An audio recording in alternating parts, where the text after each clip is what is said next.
In a world of giants, prophets, and patriarchs, there stands one man whose story is as mysterious as it is powerful. His name is Enoch, a figure who walked with God, vanished from the earth without tasting death, and left behind a legacy that has baffled scholars, theologians, and believers for millennia. But who was this enigmatic figure? What secrets lie within his brief but profound appearance in the Bible? And why does his story continue to captivate us thousands of years later? Get ready for a journey through time as we uncover the truth about Enoch, the man who walked with God. Our story begins with Adam and Eve, the first humans created by God. They had many children, and one of their descendants was a man named Jared. Born 460 years after Adam, Jared would become the father of a very special son, Enoch. According to Genesis chapter 5, verse 18, Jared lived 162 years and then fathered Enoch. And it was this Enoch, born in the 7th generation from Adam, who would change the course of biblical history. Imagine living in a time when the world was still young, a place where humanity was spreading across the earth and life was measured not in decades but in centuries. Enoch was born into this ancient world, a time when people lived to be hundreds of years old. And yet, even in this age of longevity, Enoch's life was destined to be extraordinary. But what made Enoch stand out? What was it about him that caught the attention of God himself? The Bible tells us that Enoch walked with God. This phrase, found in Genesis chapter 5, verses 22 and 24, is more than just a poetic expression. It suggests an intimate relationship, a deep spiritual connection that went beyond what was common even in those days. To walk with God means to live a life of faith, righteousness, and obedience, to be in constant communion with the Creator. Enoch's life was marked by a profound sense of holiness, a closeness to God that set him apart from the rest of humanity. But what exactly did this walking with God look like? In addition to his closeness with God, Enoch is also remembered for his role as a prophet. According to the New Testament book of Jude, Enoch prophesied about the coming judgment of the ungodly. Jude chapter 1 verses 14 and 15 say, Enoch, the 7th from Adam, prophesied, saying, Behold, the Lord comes with 10,000s of his holy ones to execute judgment on all. This passage highlights Enoch's role as a voice of righteousness in a world that was increasingly turning away from God.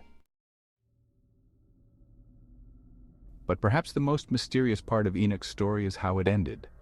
Unlike every other figure in the genealogies of Genesis, Enoch did not die. Genesis chapter 5, verse 24 says, And Enoch walked with God, and he was not, for God took him.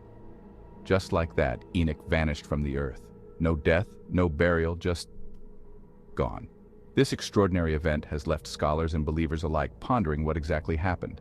Some say Enoch was taken up to heaven, similar to the prophet Elijah, who was later taken up in a whirlwind. Others see this as a sign of Enoch's unparalleled righteousness, a reward for a life lived in perfect harmony with God's will.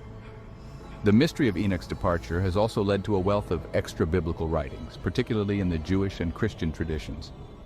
The Book of Enoch, a collection of ancient texts attributed to him, expands on his story, describing visions of heaven, the fall of the angels, and secrets of the cosmos.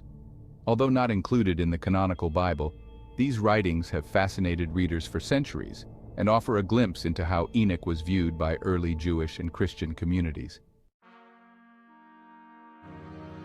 Enoch's influence didn't end with his mysterious disappearance. His story has had a lasting impact on religious thought and culture. In the Jewish tradition, Enoch is often associated with mystical knowledge and wisdom. In Christianity, he is seen as a symbol of righteousness and the possibility of being taken directly into God's presence. Enoch's story has also inspired countless works of art, literature, and even modern-day media.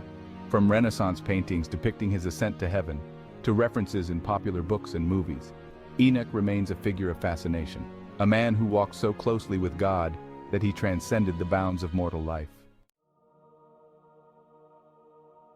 So, who was Enoch?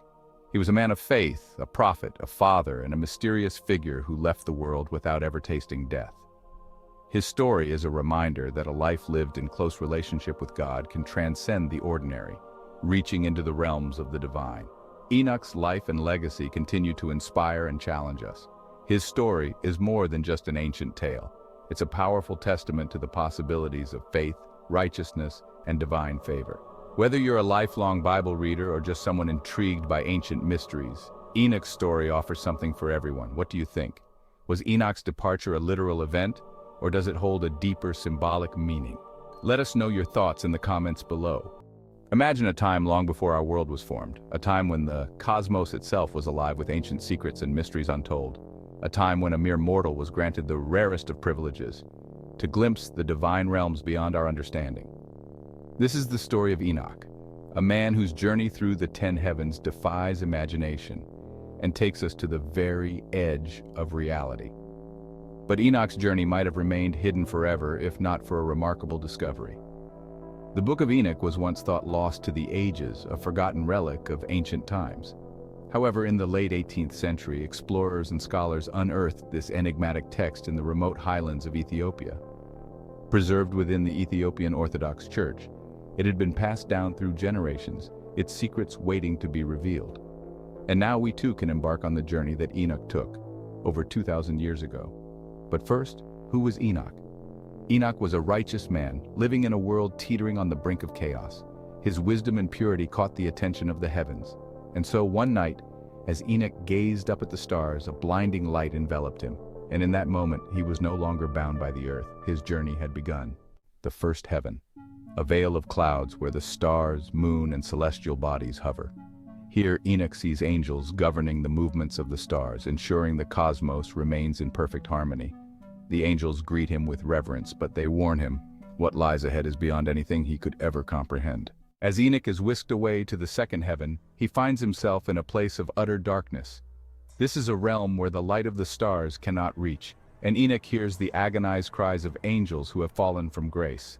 These angels, once divine beings, are now imprisoned in chains, awaiting judgment. Their sorrow and despair weigh heavy on Enoch's heart, but he presses on, knowing he cannot stop here. Suddenly the darkness lifts and Enoch finds himself in the third heaven, a realm of paradise. Lush gardens stretch as far as the eye can see, filled with trees bearing fruits of every kind.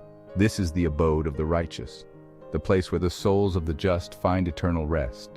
Here Enoch meets the spirits of the righteous, glowing with divine light, who tell him of the joys and peace they now know. Enoch feels a deep sense of peace, but is urged to continue his journey. Fourth heaven, the celestial luminaries. Enoch is then carried to the fourth heaven, a realm where the very fabric of time is woven. Here, the sun and moon have their dwelling places, and their movements are governed by divine beings.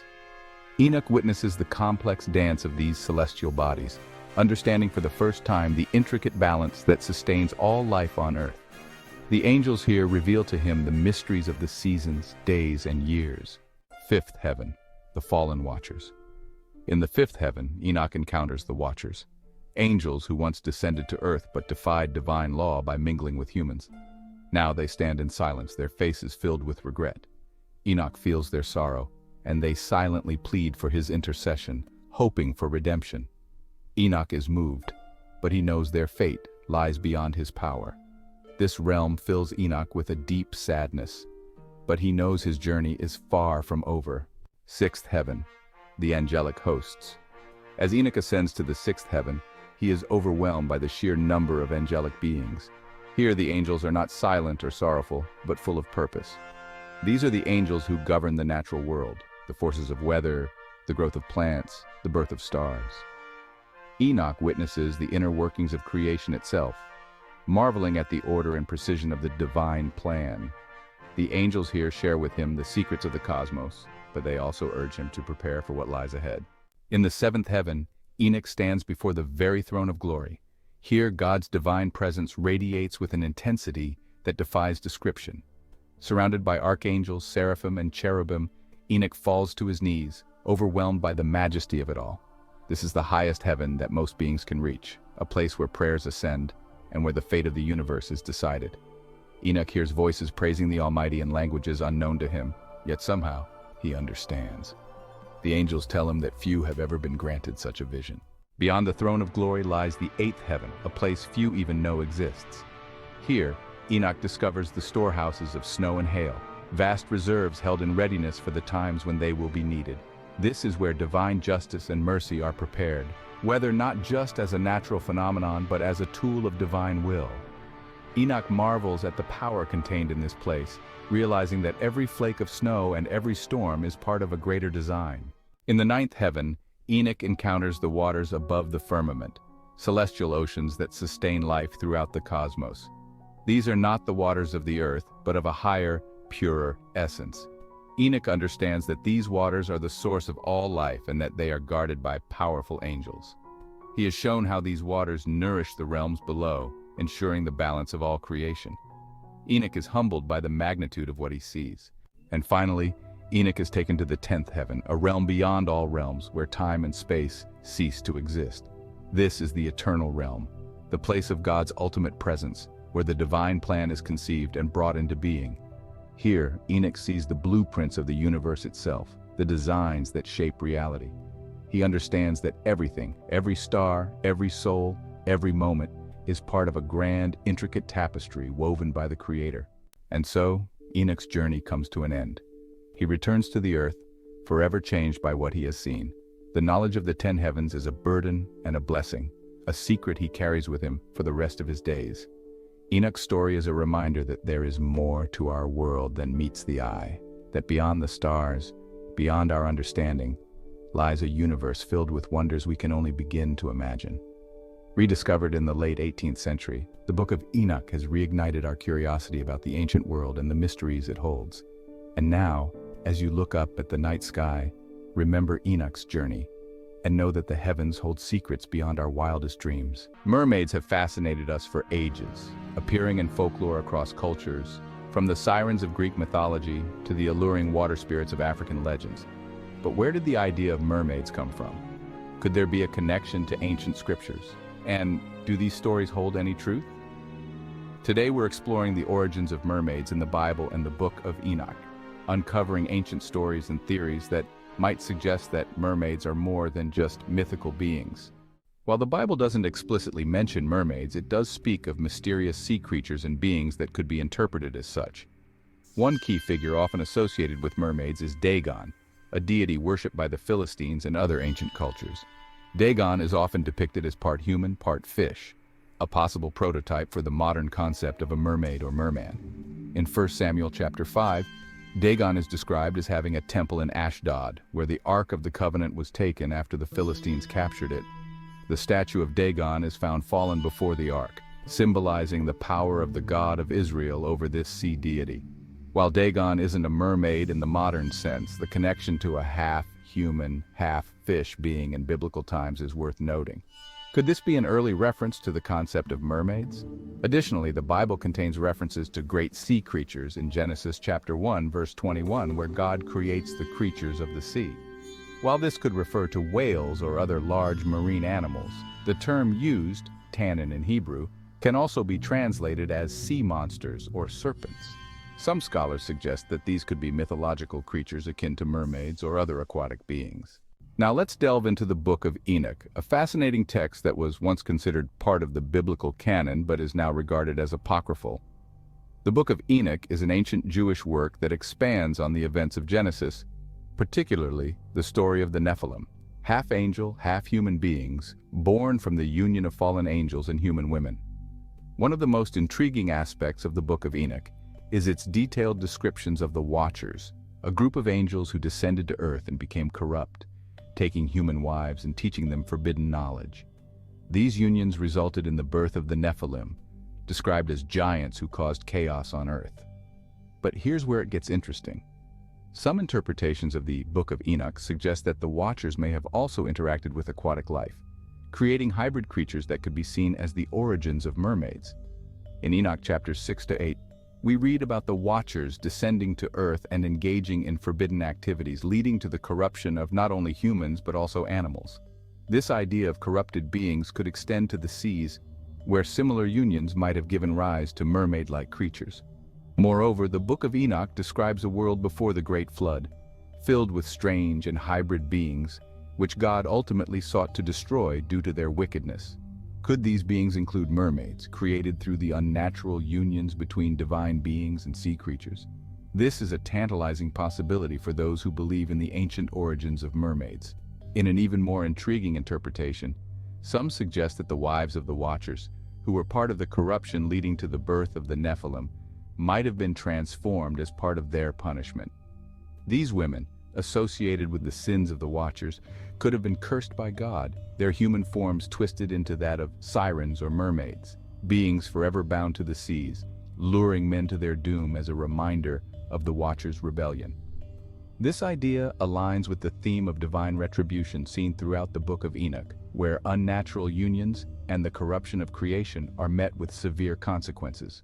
While the Bible and the Book of Enoch provide intriguing hints, is there any evidence outside of Scripture that mermaids could be real?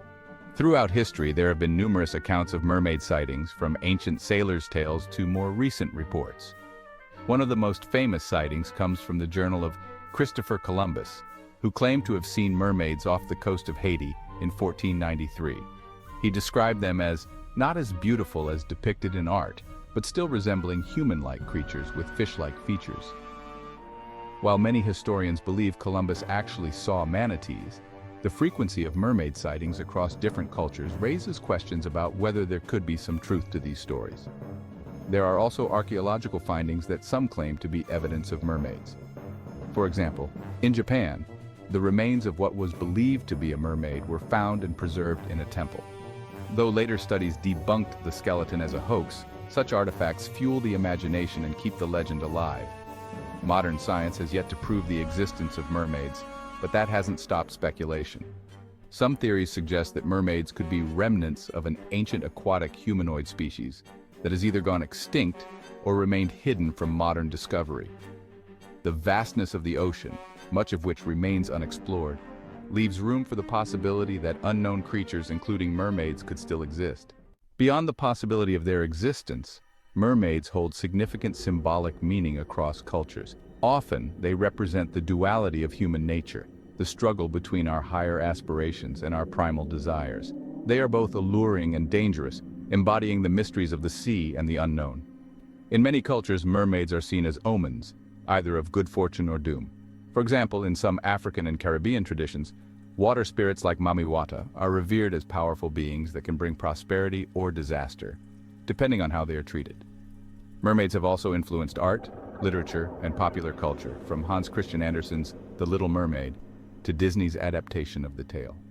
They continue to captivate us, perhaps because they touch on something deeply rooted in the human psyche, a connection to the unknown depths of the ocean and the mysteries it holds. So, are mermaids real, or are they just figments of our collective imagination?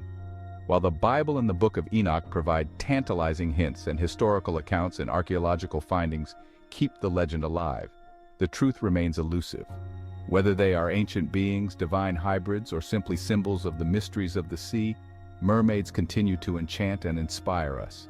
As we explore the depths of history and myth, one thing is clear: mermaids, whether real or imagined, have a powerful hold on our imagination. And who knows, perhaps one day, we will uncover the truth beneath the waves. If you found this deep dive into the origins of mermaids fascinating, don't forget to like, share, and subscribe for more videos exploring the intersection of myth, history, and scripture. And let me know in the comments, do you believe in mermaids, or do you think they're just a legend?